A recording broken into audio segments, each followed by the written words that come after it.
Suamiku Om Tentara.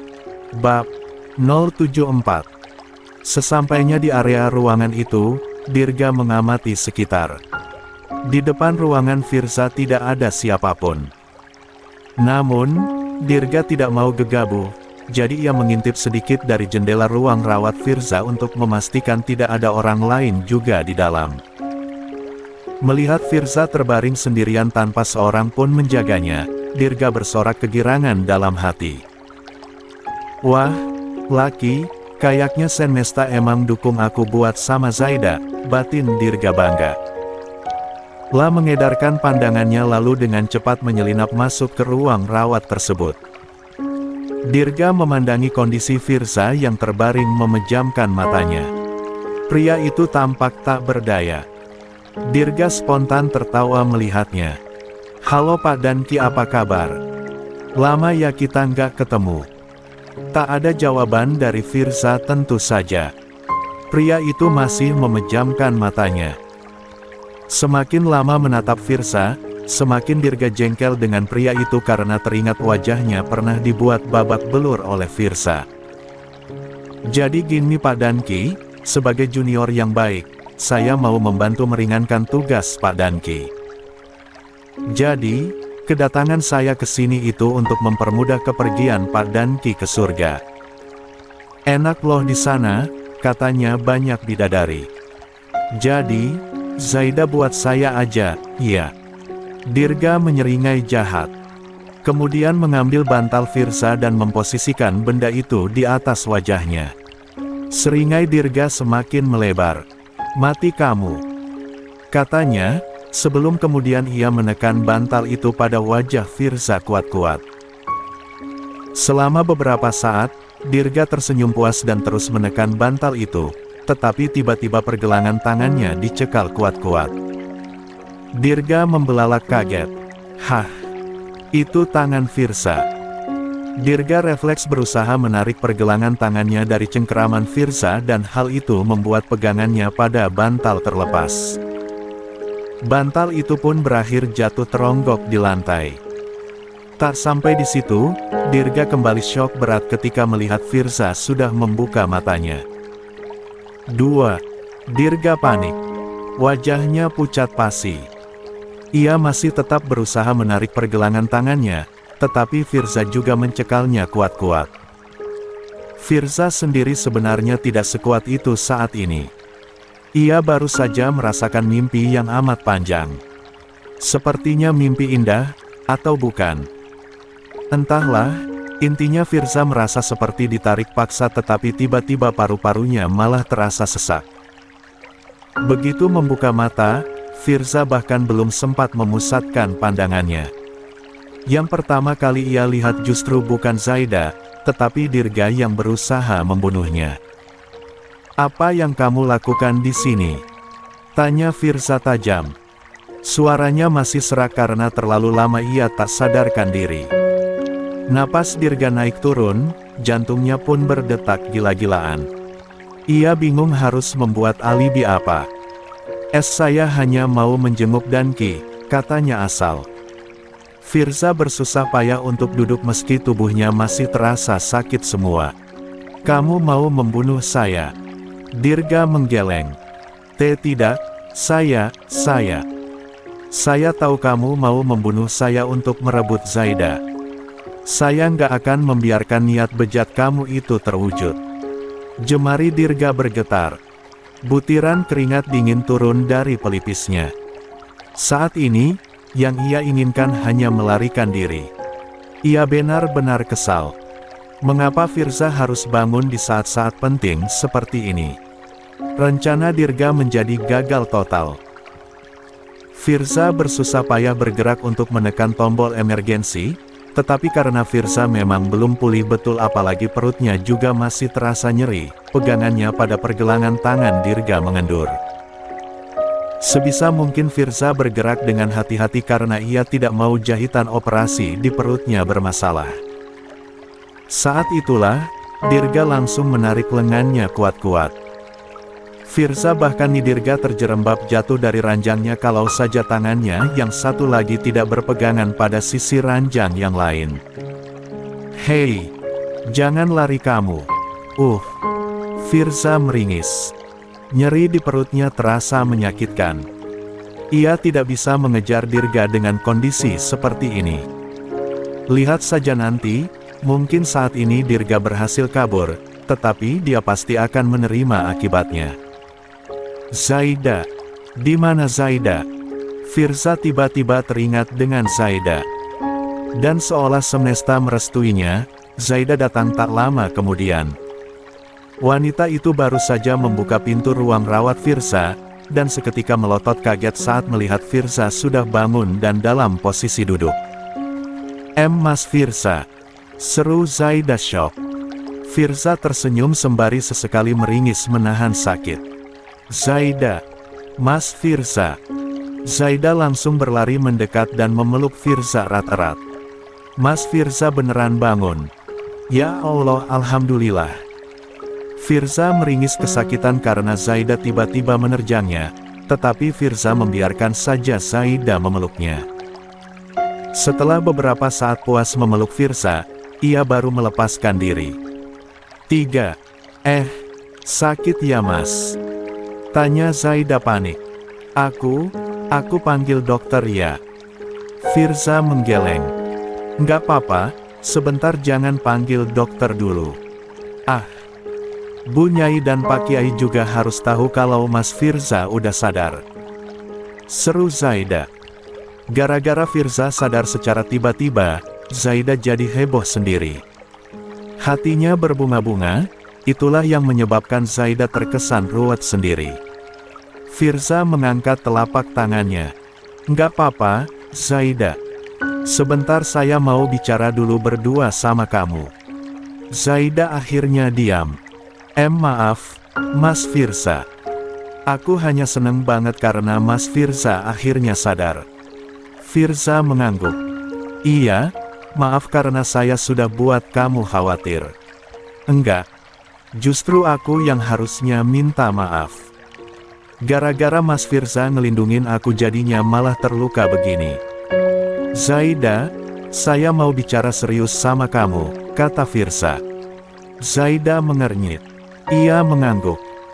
Dalam hatinya, Zaida pikir Firza hendak membicarakan insiden penusukan yang dilakukan Niki waktu itu. Apa ini soal Niki, Mas? Tanya Zaida ragu. Firza menggeleng. Tadi Dirga kesini dan dia mau membunuh saya dengan menekan bantal ke wajah saya. Zaida membelalak. Apa? Mas Dirga? Mas Dirga mau bunuh Mas Firza? Firza mengiyakan. Saya juga kaget. Saya kira ketika membuka mata, wajah kamulah yang akan pertama kali saya lihat, tetapi ternyata malah Dirga. Lebih parahnya, Dirga malah mau membunuh saya. Zaida seketika gemetaran. Ia tahu Dirga mengincarnya dan sudah sering mengganggunya. Dirga bahkan tidak kapok juga meskipun Firza sudah memberikan peringatan keras. Namun, Zaida pikir gangguan Dirga hanya akan dilakukan kepada Zaida. Lagi pula, Firza itu adalah atasan Dirga. Tidak ia sangka, Dirga malah nekat hendak membunuh Firza di saat dia tahu bahwa kondisi Firza masih tak berdaya. Ya Allah, untung Mas Firza nggak apa-apa. Terus Mas Dirganya gimana, Mas? Dia melarikan diri. Tadi saya tahan tangannya. Saya mau tekan tombol emergensi itu, masalahnya badan saya masih kaku dan perut saya juga masih nyeri kalau bergerak terlalu banyak. Akhirnya, pegangan saya malah longgar dan dia melarikan diri. Terus gimana, Mas? Ini sudah sangat serius. Mas Dirga melakukan percobaan pembunuhan. Firza mengangguk. Tentu saya akan memberinya pelajaran nanti. Kamu tenang saja ya. Sekarang, jangan pernah kemana-mana sendirian. Dirga senekat itu. Saya takut di saat saya belum pulih benar, dia mengincar kamu secara langsung. Zaida mengangguk. Iya, Mas. Kemudian, Bu Nyai dan Pak Kiai juga kembali. Mereka berdua sama syoknya dengan Zaida ketika melihat Firza sudah sadar. Paman dan bibinya Firza itu terharu dan memeluk Firza. 4. Bu Nyai dan Pak Kiai tadi kemana selain dari kantin rumah sakit? Tumben sekali lama, tanya Zaida. Pak Kiai menepuk dahinya. Maaf, Rum. Tadi kami itu niatnya ya makan siang aja di kantin malah nggak sengaja ketemu teman lama. Lagi kontrol juga katanya, maklum sudah pada tua. Terus, kami malah keasyikan ngobrol banyak, mengenang teman-teman yang udah wafat, mengingat masa-masa muda dulu. Pas udah selesai, tahu-tahu ternyata udah lama. Zaida mengangguk-angguk. Oh begitu. Nggak apa-apa, Pak Kiai. Saya khawatir saja tadi kok Pak Kiai dan Bu Nyai belum balik-balik. Soalnya saya tadi juga dipanggil dokter ke ruangannya. Kita harus segera panggil dokter, kan? Firza sudah sadar begini harus diperiksa juga kondisinya. Bu Nyai menyahut. Zaida mengangguk. Akhirnya beberapa saat setelahnya dokter yang selama beberapa waktu terakhir menangani Firza pun datang. Dokter itu kelihatan ikut bahagia melihat Firza sudah bangun. Masalahnya, kondisi Firza selama ini memang baik-baik saja, tetapi ia tak kunjung bangun seperti orang yang sedang koma. Selamat, Pak Firza sudah pulih. Untuk sementara beliau masih harus dirawat. Luka bekas operasinya masih baru, jadi masih membutuhkan pemeriksaan khusus, jelas sang dokter. Zaida mengangguk. Baik, dok. Kira-kira berapa lama waktunya sampai suami saya boleh pulang? Untuk itu kami akan mengabari lebih lanjut setelah melakukan observasi lanjutan untuk lukanya. Mohon bersabar ya. Terima kasih, dok. Sama-sama. Kalau begitu saya permisi dulu. Setelah menyelesaikan tugasnya di sana, dokter itu pun pergi. Zaida, Bu Nyai, dan Pak Kiai masih begitu girang melihat Firza sudah sadar. Melihat Firza dan Zaida sepertinya butuh waktu berdua untuk bicara, Bu Nyai dan Pak Kiai pun keluar untuk memberikan ruang bagi mereka berdua. Bagaimana dengan Niki, Rum? Apa dia sudah berhasil ditangkap lagi oleh kepolisian? Tanya Firza. Ia khawatir selama Firza tidak sadar, Niki ternyata berhasil lolos dan berbuat sesuatu yang buruk kepada Zaida. Zaida mengembuskan napas berat. Niki kecelakaan, Mas. Firza kaget. Kecelakaan? Iya. Aku nggak lihat langsung kecelakaannya karena waktu itu udah panik bawa kamu ke rumah sakit. Valeri yang lihat langsung. Niki ketabrak truk. Kedua kakinya diamputasi dan matanya buta. Selain itu, tulang hidungnya juga patah. Wajahnya luka di mana-mana. Valeri sempat cerita kalau sepertinya Niki stres dengan keadaan itu, jelas Zaida. Firza geleng-geleng kepala. Astagfirullah, lalu soal penculikan itu. Bagaimana kronologi Niki bisa kabur dari penjara dan menculikkanmu? Katanya si mobil yang dia pakai itu milik Nicholas setelah diselidiki dari plat nomornya. Celine juga membenarkan hal itu karena saat kabur, Niki sempat datang ke rumah keluarga Nicholas untuk mengambil mobil. Celine berusaha menghentikannya tapi Niki malah mengancam dengan membawa senjata tajam, jadi mau tak mau Celine menyerah. 5. Saya nggak menyangka Niki akan berakhir seperti itu, tapi mungkin memang itu cara satu-satunya untuk menghentikan dia, kata Firza. Zaida bingung. Maksudnya? Bayangkan jika Niki nggak kecelakaan. Dia mungkin bisa melakukan hal yang lebih buruk setelahnya. Ya, intinya ini sudah takdir yang didirgakan oleh Allah. Kita doakan saja semoga Niki bisa memperbaiki diri. Apalagi kamu bilang kecelakaannya parah, kan? Berarti ini merupakan suatu bentuk kemurahan dari Allah. Dia masih diberi kesempatan hidup, kesempatan bertaubat. Iya, Mas. Semoga saja. Firza tiba-tiba memandang Zaida dengan sorot mata sendu. Maafkan saya Zaida. Saya nggak mampu melindungi kamu. Saya nggak becus menjadi suami. Zaida langsung menggeleng. Mas Firza nggak salah. Aku juga minta maaf. Kalau aja aku nggak egois dan ngambek sama kamu, hal ini mungkin nggak akan terjadi. Wajar kalau kamu marah. Apa yang saya lakukan sebelumnya telah mengecewakan kamu. Waktu itu, sebenarnya saya sudah menyiapkan kejutan untuk kamu. Saya mau bawa kamu ke hotel. Saya sudah reservasi tempat yang bagus untuk menghibur dan menyenangkan hati kamu. Tapi, saya nggak nyangka kalau rencana itu malah gagal total dan semuanya gara-gara Niki. Zaida tersenyum. Nggak apa-apa, nanti kalau Mas Firza sudah pulih benar ajak aku lagi ya. Firza mengangguk. Pasti. Lalu, soal apa yang dilakukan Dirga tadi, ini sudah nggak bisa dibiarkan. Kita harus meminta rekaman CCTV rumah sakit untuk bukti bahwa dia memang melakukan kejahatan. Setuju. Mas Dirga sudah melakukan tindakan kriminal. Oh iya, aku juga mau kasih tahu sesuatu buat Mas Firza. Firza mengernyit. Kasih tahu apa? Zaida tiba-tiba berdiri. Ia menarik telapak tangan Firza, membuat si empunya tangan mengernyit heran. Namun, Firza percaya saja dan malah semakin penasaran apa yang hendak dilakukan oleh sang istri. Lalu, Zaida pun menempelkan telapak tangan Firza di permukaan perutnya yang masih rata. Mas Firza ngerasain, enggak? Tanya Zaida. Firza bingung. Ngerasain apa? Zaida tersenyum penuh arti. Mas, sebentar lagi kamu bakalan jadi ayah. Firza membeku sejenak. Ekspresi syoknya luar biasa menghibur Zaida. Ah, ayah. Apa kamu hamil? Zaida mengangguk. Iya, Mas. Firza kaget. Kamu serius, kan Zaida? Serius dong.